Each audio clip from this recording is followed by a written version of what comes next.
Well, the Last Supper on the Titanic is a recreation of a banquet that was served in the first-class dining rooms of the Titanic. And in that era, the Edwardian era, it's all about opulence, the best of everything, sumptuous table displays, and ladies in their finery, and gentlemen wearing bow ties and dinner jackets, and just kind of displaying their kind of, their wealth, if you like. Ladies and gentlemen, if I could have your attention, I'd like to introduce the next course for you, which is a palate refresher entitled Punch Romaine. Thank you. We have a great time putting all this together, and I dress up in my, my floppy chef's hat and big false moustache, and it's just a bit of fun. And I mean, how often do people get to dress up these days like that, and eat fantastic food?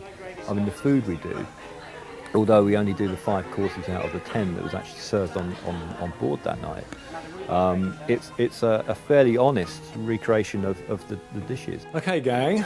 One of the dishes served on board Titanic was leg of lamb. It was Escoffier himself who actually invented some of those dishes and techniques.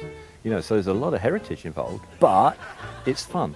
And I try and introduce some modern techniques as well, make it a little bit more on the presentation, get people thinking that they can actually recreate that Titanic feast in their own homes, And I think it's quite aspiring for people.